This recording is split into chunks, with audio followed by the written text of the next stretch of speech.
నిన్న ముఖ్యమంత్రి మాట్లాడుతుంటే ఆశ్చర్యంగా అనిపించింది. వర్షాలు బాగా పడ్డాయని ఒక ఆయన, లేదు బోర్వెల్లు పెరిగినాయని ఇంకొక ఆయన. బోర్వెల్లు ఎప్పుడు వేస్తారండి రైతులు? భూగర్భ జలాలు పెరిగితేనే కదా బోర్వెల్ వేసేది.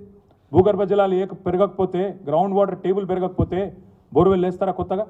భూగర్భ జలాలు పెరిగినాయి, చెరువులు నిండినాయి, అదేవిధంగా వాగులు నిండినాయి. కాబట్టే ఇవాళ ఈ జల విజయాలన్నీ కూడా కాళేశ్వరం పుణ్యం అనే మాట నేను తెలంగాణ రైతాంగానికి మళ్ళొకసారి గుర్తు చేస్తూ ఉన్నా. కాళేశ్వరం కింద ఉండే బరాజులు, రిజర్వాయర్లు నిండిన ఫలితం, మరొక వైపు భూగర్భ జలాలు పుష్కలంగా పెరిగిన ఫలితం.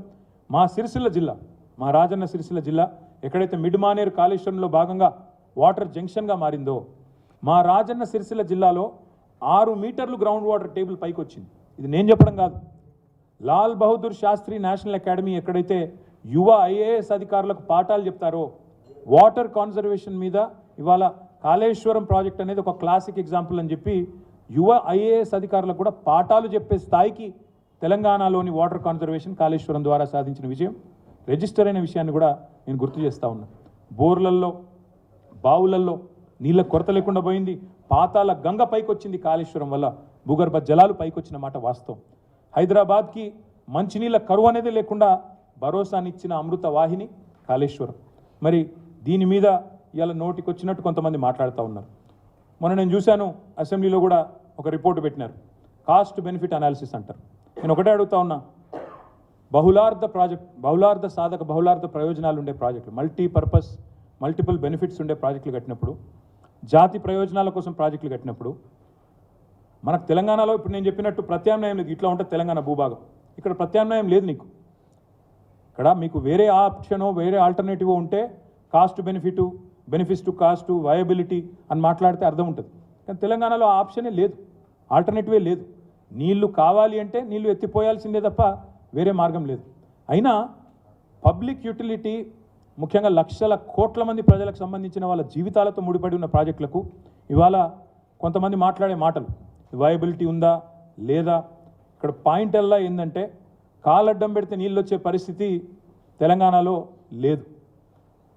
మనం ప్రాజెక్టులు కట్టుకొని నీళ్ళు ఎత్తిపోసుకుంటే తప్ప తెలంగాణలో మన బీళ్ళకు నీళ్లు రావు. ఇది వాస్తవం. ఎందుకంటే మన పరిస్థితి, భౌగోళిక పరిస్థితి అట్లా ఉంది. అందుకే ఎంత ఖర్చైనా సరే ఎత్తిపోతలే శరణ్యం తప్ప వేరే మార్గమే లేదు, తెలంగాణకు ప్రత్యామ్నాయమే లేదు. ఉదాహరణకి గల్ఫ్ దేశాలు తీసుకుంటే, ఇప్పుడు గల్ఫ్ దేశాలు ఉన్నాయి, సౌదీ అరేబియా కానీ, ఇరాన్ కానీ, ఇరాక్ కానీ, యునైటెడ్ అరబ్ ఎమిరేట్స్ కానీ, వెస్ట్ ఏషియా ఏదైతే ఉందో అక్కడ నీళ్లు లేవు, తాగునీరు లేదు. మరి తాగునీరు లేదు అని చెప్పేసి ఊరుకోము కదా. సముద్ర నీళ్ళు ఉన్నాయి పక్కన. సముద్ర నీళ్ళకి డీశాలినేషన్ చేసి, వాటిలో ఉప్పు ఏదైతే ఉంటుందో డీశాలినేషన్ చేసి ఎంత ఖర్చైనా సరే మంచినీళ్ళు తాగాల్సిందే తప్ప వేరే మార్గం అయితే లేదు కదా. ఇది వయబిలిటీ లేదు, కాస్ట్ బెనిఫిట్ రేషియో చూస్తే డీశాలినేషన్ ప్లాంట్ పనికిరాదు అంటే నీళ్ళు చచ్చిపోతారు. ఇక్కడ కూడా అదే పరిస్థితి. బీళ్లుగా మారిపోయిన తెలంగాణ పొలాలు, దశాబ్దాల పాటు జరిగిన ఉద్యమాలు, తెలంగాణలో రైతుకు జరిగిన అన్యాయం, ఇవన్నిటినీ దృష్టిలో పెట్టుకునే ఎంత ఖర్చైనా సరే ఎత్తిపోతలే శరణ్యమని ఒక కామన్ సెన్స్ ఉండే కాబట్టే, ఇంజనీర్లు చెప్పిండ్రు కాబట్టే మనం ఎత్తిపోతల పథకాలు చేసుకున్నాం. ఇవాళ దశాబ్దాల పాటు కరువు కోరల్లో చిక్కిన తెలంగాణకు ఉపశమనం లభిస్తే దాన్ని దేంతో విలువగడతారు? ఏ రకంగా దాన్ని స్టడీ చేస్తారు? ఏ రకంగా దాని లాభాన్ని అధ్యయనం చేస్తారు? కేవలం కాకి లెక్కలు వేసుకొని మాట్లాడితే సరిపోదు కదా. వాళ్ళ మరి దశాబ్దాల పాటు తెలంగాణకు జరిగిన నష్టాన్ని ఎవరు భర్తీ చేయాలి? మరి దశాబ్దాల పాటు తెలంగాణ రైతు పెట్టిన పైసలు, ఒక్కొక్క రైతు, ఒక మూషంపల్లిలో బోర్ల రామరెడ్డి గారు పెట్టిన 54 బోర్లకు పెట్టిన ఖర్చు ఎవరి ఖాతాలో వేస్తారు? దాని వయబిలిటీ ఏంది? ఈ లెక్కన తీస్తే కాస్ట్ బెనిఫిట్ అనేది, ఇప్పుడు ఆ మాటకే వస్తే, కాస్ట్ బెనిఫిట్ మాటకే వస్తే, మరి అయితే దేశంలో హాస్పిటల్ కట్టకూడదు, ప్రభుత్వ ఆసుపత్రులు కట్టకూడదు. ఎందుకంటే కాస్ట్ బెనిఫిట్ అనాలిసిస్ చేస్తే అందులో మీకు కనబడదు, వయబిలిటీ కనబడదు. ఐఐటీలు పెట్టకూడదు, ఐఐఎంలు పెట్టకూడదు, ఆర్ఈసీలు పెట్టకూడదు. ఎందుకంటే వయబిలిటీ రాదు. ప్రైవేట్ కాలేజీలతో for profit. Government is not a for profit institution. Government by definition has social obligations. Government by definition has to ensure that the most vulnerable sections in the society are taken care of.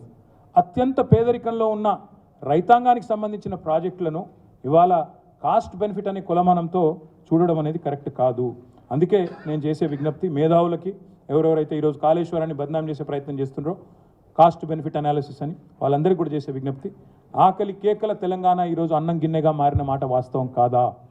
దేశానికి అన్నపూర్ణగా మారిన మాట వాస్తవం కాదా? 24 లక్షల టన్నుల ధాన్యం సేకరించే తెలంగాణలో ఈరోజు 3.5 కోట్ల టన్నుల ధాన్యం పండుతున్న మాట వాస్తవం కాదా?